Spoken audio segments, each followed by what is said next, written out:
పలికిన ఏటి మాటలు ఏడు యేసు నాతో కూడా.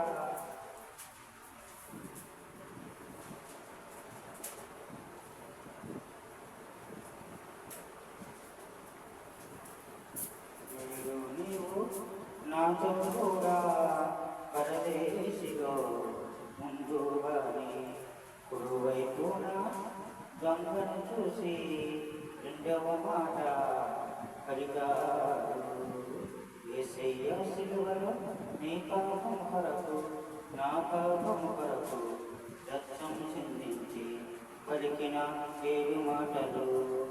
యేసు తండ్రి ప్రేమించిన తల్లిని చూసి అమ్మా ఇదిగో నీ కుమారుడు అని మూడో మాట పలికాడు.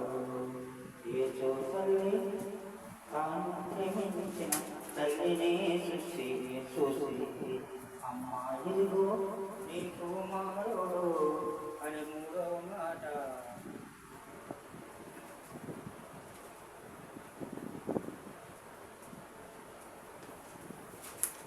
యేసును ప్రేమించిన తల్లిని చూసి అమ్మా ఇదిగో నీ కుమారుడు అని మూడవ మాట పలికాడు.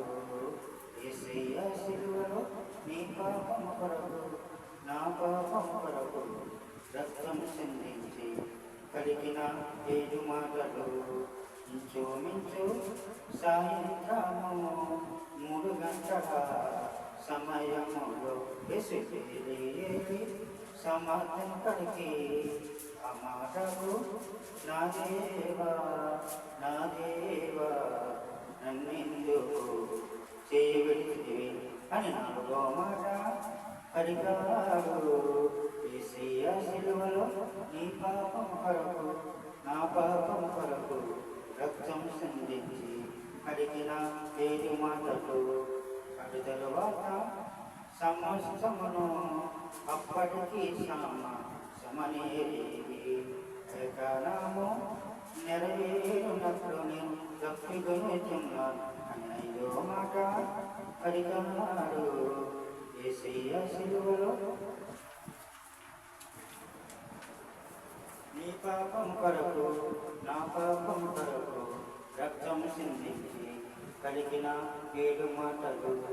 విశ్వాస శిరగా కూర్చొని సమస్తం అని చెప్పి తలవంచి ఆత్మను అప్పటి 6వ మాట పలికాడు. యేసయ్య సిలువలో నీ పాపం కొరకు నా పాపం కొరకు రక్తం చిందించి పలికిన ఏడు మాటలు. ఆకాశానికి భూమికి మధ్యలో సిలువపై వేలాడి కఠినమైన ముళ్ళు ధరించి ఆఖరిగా తండ్రికి ప్రార్థించి ఆత్మను అప్పగించెను.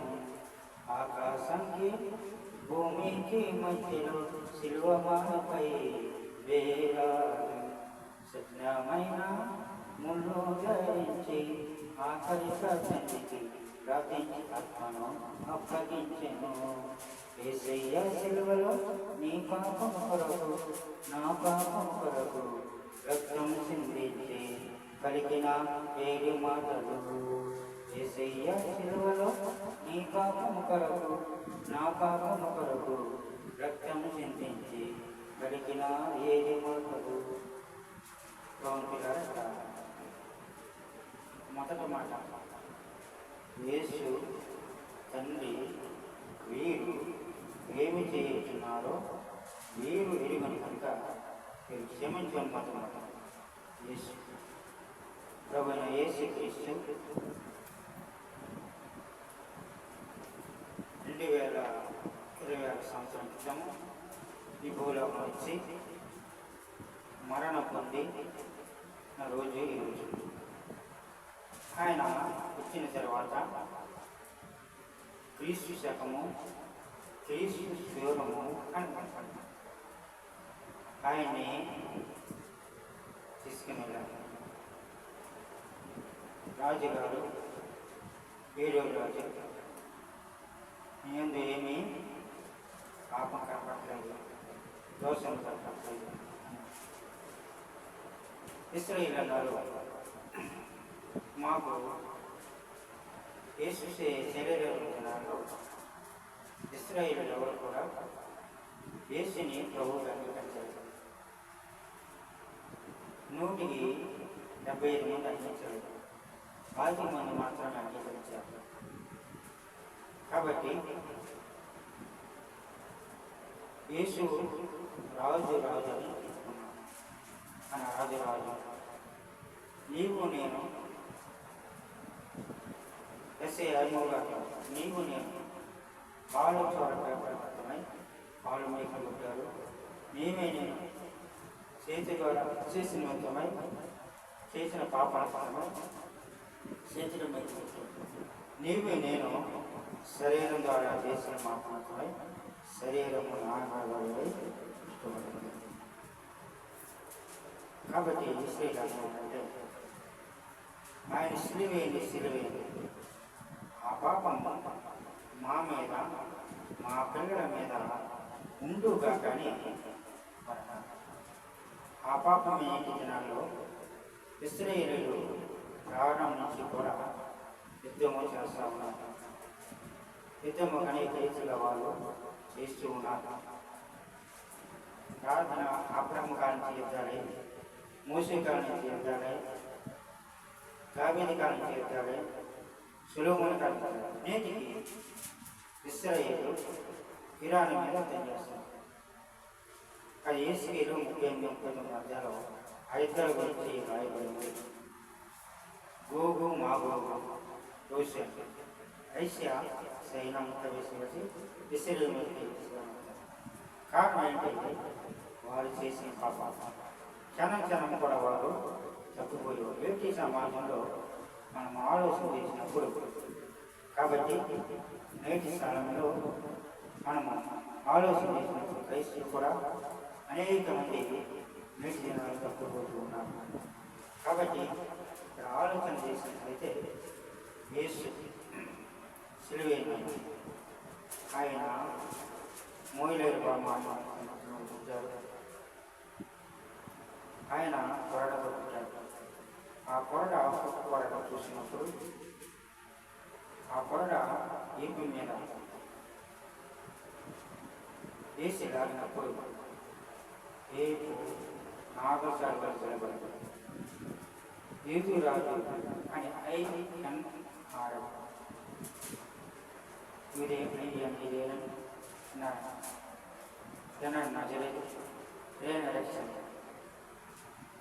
అని ఏదు రాజు చెందుతారు. కాబట్టి అది పెట్టారు. కాబట్టి యేసయ్య చెప్పినప్పుడు మొదట మాట, యేసు తండ్రి వీరు ఏమి చేయుచున్నారో అంటే యేసుక్రీస్తు తండ్రికి ప్రార్థన చేస్తూ ఉన్నాము. మనం కృష్ణమైన దేవుణ్ణి మనం ఆరాధిస్తున్నాం. దేవుణ్ణి మనం ఆరాధిస్తున్నాం. తండ్రి కుమారుడు పరిశుద్ధాత్ముడు యేసు శరీరాలలో మాట పలికాడు, నేను తండ్రి ఏకమన్నాము, అదే రీతిగా నా తండ్రి నేను ఏకమన్నాను. కాబట్టి నాలో యేసుని మీరు చూడాలి. కాబట్టి నన్ను నమ్ముకుంటే తండ్రిని నమ్మినట్టు, నన్ను నమ్ముకుంటే యేసే పరిశుద్ధాత్మ అంటే యేసయ్య ప్రియక దేవుడిగా అక్కడ కనిపిస్తూ ఉన్నాడు. తత్వం అనే పదము బైబిల్లో లేదు, కానీ చిత్తం గురించి మనము ఆలోచన చేసినట్లయితే యేసు వారు తండ్రి ఉన్నాడు, ఆయన ప్రియ కుమారుడు యేసుక్రీస్తు పరిశుద్ధాత్మ యేసు వారు శరీర దానిలో బాప్తిసము తీసుకున్నప్పుడు ఆయన ఆకాశం నుంచి పరిశుద్ధాత్మ పార్వలో వచ్చి వారి మీద దిగింది. అప్పుడు ఎవరు నన్ను కుమార్తె తండ్రిని నమ్ముకున్నట్టు తండ్రి కుమారుడు కుమారుడు నేను తండ్రి ఏకమై ఉన్నాము అంటే చిత్తం అనే పదం అక్కడ వాడారు. పరిశుద్ధాత్మ నన్ను నమ్ముకుంటే నీకు తండ్రిని నమ్మినట్లు లెక్క, పరిశుద్ధాత్మ నమ్మినట్లు లెక్క. పరిశుద్ధాత్మ పూర్ణుడై అని వాడుతాను. నేను 86లో పరిశుద్ధాత్మ కాబట్టి ఇక్కడ పరిశుద్ధాత్మతో ప్రేరేపించబడి ఈ వర్తమానాలు బైబిల్లో నేను ఇస్తూ ఉన్నాను. కాబట్టి యేసు తండ్రి అని ఇక్కడ వీరు ఏమి చేస్తున్నారు, వీరు వెలుగును కనుక వీరిని క్షమించును. వీరు ఏమి చేస్తున్నారు, వీరు వెలుగును కనుక వీరు ఏమి చేస్తున్నారో వీరు వెలుగును కనుక వీరిని క్షమించును. అంటే కూర్చున్నవారు కూడా వింటున్నవారు కూడా అక్కడ వేసిన మనం కొంతమంది మాట వేసిన చేయించారు. కానీ అక్కడ ఉన్నవారు చూసి వీరు ఏమి చేస్తున్నారో సిలువేయని కేక వేసారు. కాబట్టి వారి గురించి పరిశుద్ధమైన వీరు ఏమో చేయించున్నారో వీరు అంత బాధలో ఉండి కూడా తండ్రికి ప్రార్థన చేశారు. ఏమని? వీడు ఏమి చేస్తున్నారో వీడు వెలుగును కనుక వీరిని క్షమించమని దేవుడు మాట్లాడారు. అంటే నిన్ను వలె నీ పొరుగు వారిని ప్రేమించవలసి, క్షమించము అంటే క్షమాపణ. ఒక రోజుని పాపాత్మని స్త్రీని యేసయ్య దగ్గర తీసుకుని వచ్చినప్పుడు అక్కడ ఏమి దేవుడు చెప్పారంటే, మొదలు పాప అనేవాడు మొదట రాయన అందరూ కూడా నేను పాపం చేశాను అని వాళ్ళు వెళ్ళిపోయారు. అప్పుడు వేసే నేను కూడా నువ్వు క్షమించానమ్మా, నువ్వు విస్తారంగా చేసిన పాపాలు క్షమించబడదు, పాపము క్షమించి అధికారము ఉంచారు. సర్వ పాప పరిహారం రక్షపోక్షకం అవసరం తదర్థం పరమాత్మ పుణ్యదాన పరిహారం. అంటే సర్వ పాప పరిహారం అంటే ప్రపంచంలో చూసిన పాప పోవాలంటే రక్తపోక్షణ అవసరం. రక్తపోక్షణ అవసరం అంటే రక్తము సింహించబడాలి. తదర్థం ఆ రక్తము పరమాత్ముడు ఎవరు? ప్రభువైన యేసుక్రీస్తు. ఈ ప్రపంచంలో సూర్యుడిని, చంద్రుడిని, నక్షత్రాన్ని, భూమిలో ఉన్న మరి అన్నీ చేసిన వాడు ఎవరంటే ప్రభువైన యేసుక్రీస్తు. సృష్టి చేసిన ప్రభువైన యేసుక్రీస్తు.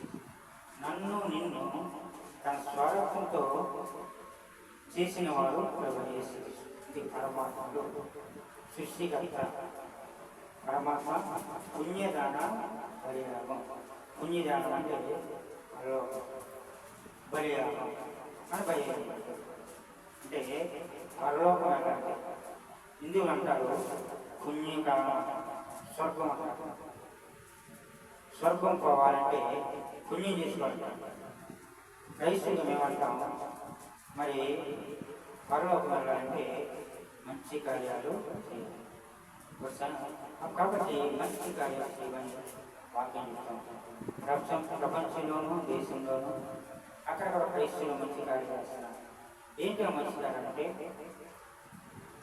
ఆహారం లేని వారికి వారు ఆహారం ఇస్తున్నారు, వస్త్రాలు లేని వారికి వస్త్రాలు ఇస్తున్నారు, ఇల్లు లేని వారికి ఇల్లు కట్టిస్తున్నారు. ఎంత చేసేవారంటే క్రైస్తవులు. కాబట్టి క్షమించే అలవాటు ఉండాలి. కాబట్టి రెండవది, నీవు నాతో కూడా పరదేశంలో ఉండువు అని రూపిని బంధించి ఆయన శిలువ మరణానికి ఎడవైపున ఒకని కుడివైపున దొంగని సిలివేశారు. రోమా సాంఘిక కాలంలో పాపం చేసేవాడు ఆకాశానికి భూమికి మధ్యలో చనిపోవాలి అని యేసయ్యను ఆ రీతిగా ఆ కాలంలో దొంగలు అలాగే సిరివేశారు. వేసి ఎందుకు సిరివేశారంటే నీవు నేను చేసుకుంటాము. ఎడవైపున దొంగను చూసి మన క్షమాపణ నేను వచ్చుకో నన్ను నీవు. కుడి వైపున దొంగ ఏసీయ ముఖాన్ని చూశాను. ఏసీయ ముఖలున్న ప్రసన్నత చూశాను. ఏసీయ ముఖలో ఉన్న రూపాన్ని చూశాను. అంత సిలువలో ఎలా కొంత రూపలేదు కానీ అదృశ్యమైన రూపాన్ని చూడగలిగాడు. చూసిన వెంటనే ఆ ముఖము కుడివైపున ఉన్న దొంగని తాకింది. తాకిన వెంటనే పాపక్షాపమని ఏసయ్య నన్ను క్షమించు. ఏసయ్య అన్నాడు, నీ పాపం క్షమించమడు. నేడు నీవు నాతో కూడా పరదేశంలో ఉండమని చెప్పాడు. కాబట్టి పరదేశం అనే స్థలం ఉంది. అది సృష్టి ఆది నుంచి మలాకి గ్రంథం వరకు యేసులో పుట్టినానికి వరకు ఎవరైతే యేసుని నమ్ముకున్నారో వారు పరదేశంలో ఉండురు. అంటే పరలోకంలో పరదేశం ఎలా ఉంటారో గాలి మనం చూడలేము. గాలి రూపాలు ఉంటారు. ఆ పరదేశంలో ఉన్న జనంలో యేసుడు వారు శరలో ఉన్న ఆత్మదేకి ఆత్మరూపుగా వెళ్ళి సువార్త ప్రకటించిన వారు. అంటే దేన్ని ఎరిగిన వారు ఉన్నారు కాబట్టి వారు కూడా సువార్తనే ప్రకటించారు. కాబట్టి చాలామంది పుట్టిన చనిపోయిన వెంటనే పరలోకి వారు పరదేశిలో ఒక స్థానం ఉంటారు. ఒక స్థానంలో దృష్టిలో ఉంటారు. ఒకవైపు యథార్థవంతులు ఉంటారు, ఒకవైపు చెడ్డవారు ఉంటారు. ఆ చెడ్డవారికి సువార్త శరలో ఉన్న ఆత్మదేవికి ఆత్మరూపంగా వెళ్ళి సువార్త ప్రకటించగా వాక్యం చెప్తుంది. వాళ్ళు యేసును ప్రేమించిన తల్లిని చూసి అమ్మాయిదిగో ఈ కుమారుడు తనని మూడో మాట. అంటే నిన్ను వలె నీ పొరుగు వారిని ప్రేమించమని దేవుడు చెబుతున్నాడు. నిన్ను వలె నీ పొరుగు వారిని ప్రేమించమని దేవుడు చెబుతున్నాడు. యేసు శరీరంలో తండ్రిని మరియను, తండ్రిని యేసేపును, సోదరుని అందరూ కూడా ప్రేమించారు. తను ఎవరైతే అప్పగించారో 12 మంది శిష్యులు కూడా ప్రేమించారు. 12 మంది శిష్యులను చూసి ఇదిగో నా గొర్రెల్ని మేపమన్నారు. కాబట్టి అప్పుడు మరియా, మార్తా, కొంతమంది స్త్రీలు యేసుని చూసి కన్నీరు కావిస్తున్నారు. ఆ కన్నీరు కాల్చినప్పుడు యేసు కూడా కన్నీరు కాల్స్తూ ఈ మాట చెప్పాలి. ఏమంటే ఇదిగో కుమారుడు బాబు, ఇదిగో మా కుమారుడు. తల్లి మరియమ్మ, నీ బ్రతికినంత కాలము తల్లి పోషిస్తూ ఉండాలి, తల్లికి ఆధారం ఉండాలి, ధన్య మాట ఉండాలి. అంటే తల్లి తండ్రిను పూజించుకోవాలి. కాబట్టి తల్లికి కుమారుడు సంబంధాన్ని చూసుకున్నాను. అంత బాధలను కూడా ప్రేమ తత్వాన్ని ఆయన లోకానికి వచ్చాడు. దేవుడు లోకమును ఎంతో ప్రేమించాను. కాగా తన దూకుని పుట్టినవాడు పుట్టినవాడిని విశ్వసించేవాడు నశించక నిత్య జీవుల్లో వాక్యం. అంటే ఎవరైతే యేసుని ప్రేమిస్తారో యేసుని నమ్ముకుంటారు. ప్రపంచంలోనూ దేశంలోనూ 1 మిలియన్ మంది యేసుని ప్రేమించారు. ప్రపంచంలో క్రైస్తవులు 2వ స్థానంలో ఉన్నారు, మొదటి స్థానం హిందువులు ఉన్నారు. కానీ మూడో స్థానంలో రోజులు ఉన్నారు. ఏదైనప్పుడు కూడా ప్రపంచం మొత్తం కూడా ఈ రోజున దేవుని ఆరాధిస్తున్నారు. కాబట్టి అక్కడ ప్రేమ అపోస్తలుని పౌలు ప్రేమ కలిగి ఉన్నాడు. నేను ఆకాశం అంతా మొత్తం ప్రపంచం అంతా తిరిగొచ్చాను, అన్ని దేశాలు చూశాను, అన్ని రాష్ట్రాలు చూశాను, అంతా కూడా ప్రార్థించాను. కానీ నేను ప్రేమ లేకపోతే వ్యక్తుడునని చెప్పాను. ప్రేమ కలిగి ప్రవేశించున్నాను. ప్రేమ దమ్మం, ప్రేమ గర్భపడదు, ప్రేమ అసూయగా మాట్లాడదు, ప్రేమ ఇవ్వదు, ప్రేమ కోపపడదు, ప్రేమ త్వరగా దమ్మగా మాట్లాడేవారు ప్రేమవారు, కొంతమంది ఘనంగా మాట్లాడతారు ప్రేమవారు, కోపం కలిగి అపమానం కోపపడు ప్రేమవారు. కాబట్టి ప్రేమ కలిగి ఉన్నవాడు అంటే ప్రపంచంలో శిష్యులు మరి తలకందుగా చేయబడతారు, పేరు తలకందుగా చేయబడతారు. ఒక శిష్యుని ఓడ కట్టి రెండు గాలికి ఓడపై చెప్పి ముట్టొక చెప్పు కట్టి ఒక గాలి వైపు వంటిని రెండో గాలికి ఒంటి కట్టి ఆ ఒంటి చేత లాగించారు. రెండు గాలి కొంతమందిని నరకం మరి మన ఇండియాకి సేవ చేసిన సోమాన్ని బల్యంతో కొడుస్తుంటారు, కొంతమందిని రంపంతో కొడుస్తుంటారు. శిష్యులు అందరూ కూడా ప్రభువును కదా మనం ప్రేమ కలిగిన వాక్యము చెప్తూ ఉంటాం. అయితే యేసు ప్రభువు ఇంచు సాయంత్రము 3 గంటల సమయములో యేసు సమాధానం పలికి ఆ మాటకు నా దేవా నన్నెందుకు చేయగలిగితే అని 4వ మాట పలికాడు. యేసయ్య సిలువలో నీ పాపము కొరకు నా పాపము కొరకు రక్తం చిందించి పలికిన 7 మాటలు. యేసు ప్రభువుని సిలువ వేసే రోజు అంటే యేసు ప్రభువుని సిలువు మనిషి కుమారుడు 3 రాత్రులు పగలు కడుపులో 3 రాత్రులు పగలు ఉన్నాడు. అలాగే మనిషి కుమారుడు 3 రాత్రులు 3 పగలు ఉంటాడు కదా.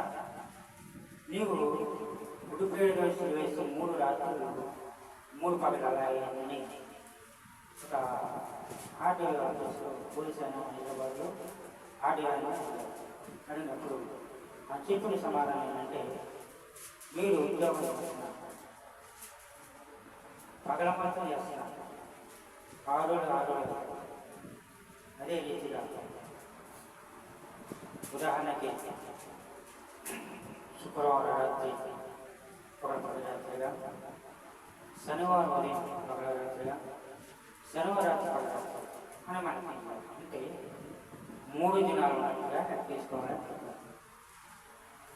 కొంతమంది ఒక తెల్లవారు ఉన్నారు, ఆ నమ్మకం మరి ఇప్పుడు వేరే చోట ఆడేస్తారంటే యేసు వారు తాము అప్పగించబడిన రాత్రి ప్రతిమలో మోకరించి ప్రార్థన చేసి రాత్రంతా ప్రార్థన చేశారు. శిలువ మరణ కోసం తండ్రి నా దినం నీ చిత్తం అయితే దున్నుతాను, ఆ చిత్తం కాదు నీ చిత్తం అని ప్రార్థించారు. కొంతమంది సంవత్సరానికి ఒకసారి పస్కా పండుగని యూదులు ఆశిస్తారు. అదే రీతి ఇక్కడ కూడా కొంతమంది శుక్రవారం గురువారం సాయంత్రము అందరినీ అన్నం వండమని రొట్టి దాచేస్తారు. సంవత్సరానికి ఒకసారి రొట్టి దాచేసము ఇస్తారు. వారు గురువులైన ఆశించమంది అంటే వేసే నమ్మకం ఏవో సాక్షులు అన్నమాట. అంటే ఇక్కడ 3 గంటల యేసు ఏలి ఏలి సమాధానం అంటే ఇంగ్లీష్ బైబిల్లో మై గాడ్ అని రాస్తారు. నా యొక్క దేవుడా అంటే మరి చూసినట్లయితే ఆయన క్రై బిగ్ వాయిస్ అంటే గొప్ప శబ్దంతో కన్నీళ్ళు కాలుస్తూ ఉన్నాయి, కన్నీళ్ళు కారుతూ ఉన్నాయి, బాధపడుతూ ఉన్నారు. కానీ దేవుడికి దానికి ఎడబాపడింది. దేవుడు విడిచిపెట్టాడు. నన్నెందుకు సేవించివి అంటే ఏసైతే ఉంటే ఆనందం, ఏసైతే ఉంటే సంతోషం, ఏసైతే ఉంటే ఎన్ని ఇరుకులు వచ్చినా, ఎన్ని ఇబ్బందులు వచ్చినా, ఎన్ని కష్టాలు వచ్చినా, నష్టాలు వచ్చినా ఏసయ్య తోడుంటాడు. దేవుని మాట బలపరిచేది, దేవుని మాట స్థిరపరిచేది, దేవుని మాట పోషించేది, దేవుని మాట ఎప్పుడు మార్పుంటే ఆలోచించేది, దేవుని మాట తోడుగా ఉంటుంది.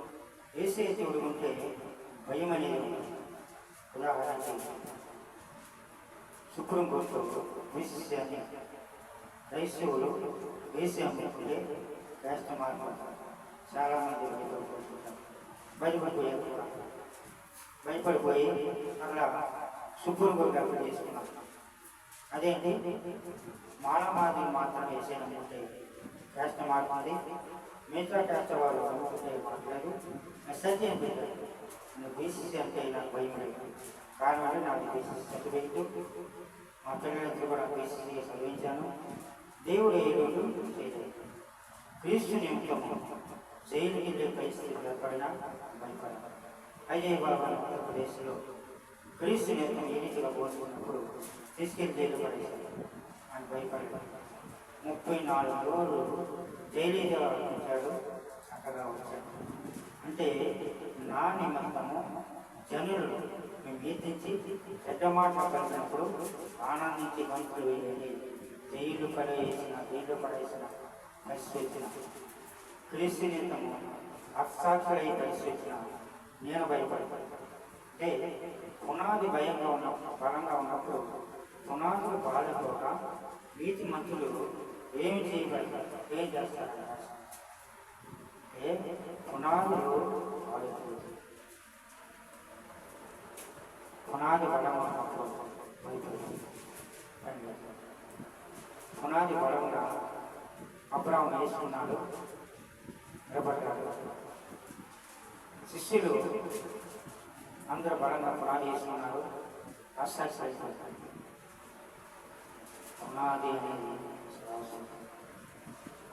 దేవుని నమ్ముకుని సంవత్సరాలు సాగుతున్నాం కాబట్టి అర్థంగా వేసి బైబిల్ ఏ వాక్యం మాత్రం అని చెప్పగలను. నేను అటువంటి పునాది అంటే క్రైస్తవుడు అంటే ఎవరని కాబట్టి అటు తరువాత సమస్తమును అప్పటికీ మన వేదనము నెరవేరినట్లు నేను తప్పికొనుచున్నా ఇదో మాట కడిగా. కాబట్టి ప్రవచనాలు నెరవేర్పు అంటే ఇంకా సమస్తము నేను భూమి మీద వచ్చి గుడ్డివారిని కష్టపడతాను, చనిపోయిన వారిని చేశాను. అదే మంది వేల లక్షల మందికి శుభ్రం చెప్పాలి. తండ్రి ఏ పని మీద కనపడ్డాడో ఆ పని సంపూర్తిగా నేను చేశాను. కాబట్టి ఆయన తప్పుకొంటున్నప్పుడు అప్పుడు సేదు శిలకను ఆయనకు ప్రార్థించాలి. సేదు అనేది మనం తీసుకోవాలి. సేదు మీద మనం ఆడపడాలి. ఎవరైనా ఇష్టం కనిపిస్తే తాగితే చనిపోయింది. ఒక ఆయన యూదుని, ఒక ఆమె ముస్లిం అనకుండా ఇష్టం కనిపించింది. ఇష్టం కనిపించినప్పుడు తాగాలి, సావాలి. దేవుడు కార్యం చేశాడు. దేవుడు హల్లెలూయా హల్లెలూయా. అదే రీతిగా అపోస్తలుడైన పౌలు సువార్త చేస్తూ వాడ ప్రమాణం చెప్పుకొని కర్రల ద్వారా ప్రయాణం సాగించి ఒక దేవికి చేరి ఉన్నప్పుడు అక్కడ సరిగా అక్కడ దేవస్తులు వారందరికీ కూడా మట్టేశారు. అని తెలుసుకోరని మట్ట వేసినప్పుడు ఆ పొలంలో ఉన్న పాము వచ్చి పౌలు వేశారు. విషం పాము, రాసు పాము. అప్పుడు ఆ పౌలు పావును అలా విశేషారు. వాళ్ళు ఏమనుకున్నారంటే పరిస్థితి అయిపోయింది, చచ్చిపోతాడైనా, ఎన్ని పాపాలు చేశాడో, దేవుడు ఇక్కడ పట్టుకున్నాడు, ఈయన ఇక్కడ విషయాన్ని గురి చేశాడో అయిపోతాడు. కానీ సత్వం కలిసిన పాము ఏమీ అవ్వలేదు. చూశారు, సరిపోయి కారణం అనమాట. పౌలు హృదయంలో వేసే పరిశుద్ధాత్మ, ఆ పరిశుద్ధాత్మ శక్తి అక్కడ ప్రేరేసి ఆ దేశవాస అందరూ కూడా పౌలు ద్వారా వాక్యం ఉన్నారు, మారుమనసు పొందారు, దేని వాటికి వచ్చారు. కొంతమంది ప్రార్థన చేసుకుని ఇంటివారు చూడగలిగారు, ఇంటివారు నడగలిగారు. పక్షవాయువు ఎంత నీరసమైన నిమిషంలో దేవుడు పౌలు చేశారు. నేను కూడా 1986 సంవత్సరంలో నన్ను కరాలను రాసుకోవచ్చు. నేను ఈ రీతిగా గదులు ప్రార్థన చేసుకుంటున్నాను. అప్పుడు స్టార్ట్ కానీ తెల్లజేపటి ఆ పాము చంపేసింది. అది రాసుకో రక్తపాము. అక్కడ దగ్గర వారు అడవి కుటుంబరావు ప్రశ్న నన్ను ఎగతాళిసేవారు. పాము పనిచేసినప్పుడు బాబు నీవు దేవుని పరిగెత్తేవాడు. పాము ఏంటంటే నీ ప్రార్థనలో శక్తి ఉంది, నీ ప్రార్థనలో ప్రభావం ఉంది, ప్రేమి అనని అంటే పాములను ఎత్తి కొడుకుతుందని వాక్యం.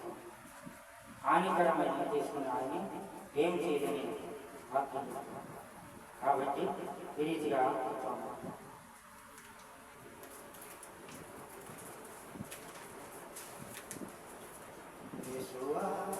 శరీరం పుచ్చుకొని సమస్తమని చెప్పి అలవైంచి అప్పగించి మాట పరిగాడు. విశ్వాసే శరీరం పుచ్చుకొని సమస్తమని చెప్పి అలవైంచి అప్పగించి మాట పరిగాడు. సిలువలో నీ పాపం కొరకు నా పాపం కొరకు రక్తం సిందించి పలికిన వీడు మా అదే రీతిగా దృష్టిలోకి వచ్చి బల్యం పూట ప్రభునోకి కదా ప్రభుత్వ యేసుక్రీస్తు రక్తము నీకోసము నా కోసము ఆ కరవలు తెలియబడి వరకు అప్పుడు ప్రార్థన చేసిన ప్రభువా నీ రక్తం దాసం ప్రార్థనగా ఉన్నప్పుడు కళ్ళు మూసుకొని ప్రార్థన చేసుకున్నప్పుడు ఆ రక్తము సముద్రంలో ప్రవహించినట్టుగా నాకు చూపించారు. ఆ సముద్రంలో మునిగి ఆ రీతిగా యేసు రక్తము అతి పాపములను మూసేసింది. అది ప్రపంచం ప్రతి ఒక్కరు ఈ మానవాదిగా దేవుడు కాదు. ప్రపంచంలో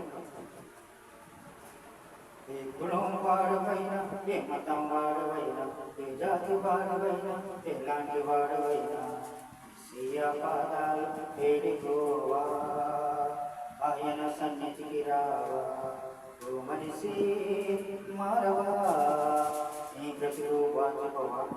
శిలువలో ప్రతి ఏడు మాటలు పాఠశాల అదే రీతిగా మేడపాల శక్తి జరిగినప్పుడు శీలు మాత్రం వచ్చేవారు, మిగతా వచ్చేవారు. అందుగురించి ఆ పాట పాడతారు. కాబట్టి ఏ కులం వాడైనా, ఏ మతం వాడైనా, ఏ జాతి వాడమైనా ఆకాశానికి భూమికి మధ్యలో సిలువ మానపై వేలాడి సజ్జనమైన ముళ్ళు ధరించి ఆఖరిగా తండ్రికి ప్రార్థించను అప్పగించెను. ఆకాశానికి భూమికి మధ్యలో శిలువ మానవుడు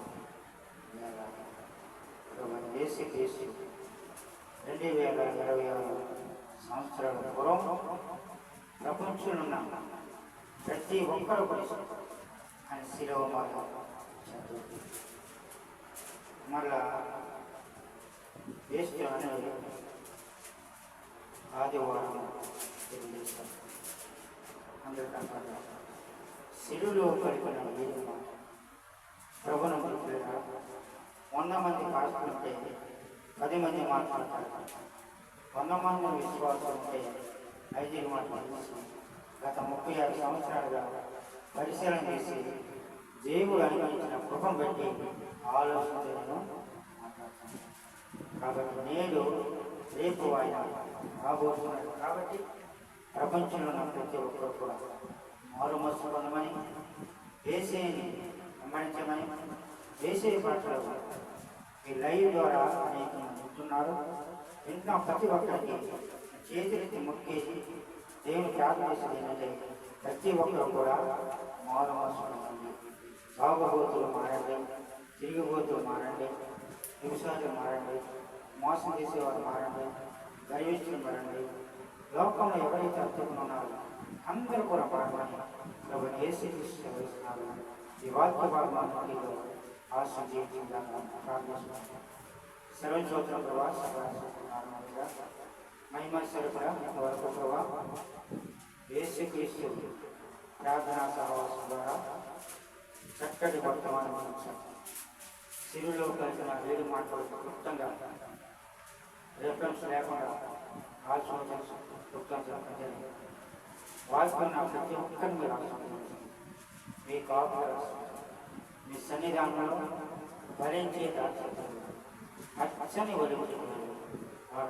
ఎన్ని శోధనలు వచ్చినా, ఎన్ని ఈడుపులు వచ్చినా, ఎన్ని ఇబ్బందులు వచ్చినా, ఎన్ని కష్టాలు వచ్చినా, ఎన్ని నష్టాలు వచ్చినా నీ మీద ఆనుకుంటూ తన జీవిత ప్రయోజనం ఈ సాక్ష్యాన్ని నిన్న ప్రతి ఒక్కరు మీరు ఆశించండి.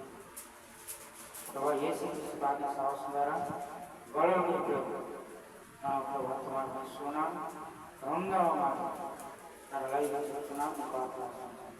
ప్రతి విషయంలో మీ అస్తం తోడించి మీ సాక్ష్యాన్ని ప్రపంచంలోనూ, దేశంలోనూ, రాష్ట్రంలో సువార్త చేస్తున్న ప్రతి ఒక్కరికి ఆశ్రయించిన సువార్త సంశయ పరిశీలించిన పాటలను ధారించిన యేసుక్రీస్తు నామములో అడిగి వేడుకుంటున్నాను. ఆమె తండ్రి అయిన దేవునిమా ప్రభువైన యేసుక్రీస్తు యొక్క కృప పరిశుద్ధాత్మ కన్యక సహవాసం ఇప్పుడును ఎల్లప్పుడూ సదాకాలం ఆయన రాకబడిన ప్రభువైన యేసుక్రీస్తు నిర్ణయించుకున్నాక ఆమె ప్రభు యేసుక్రీస్తు సంపూర్ణ అపోహ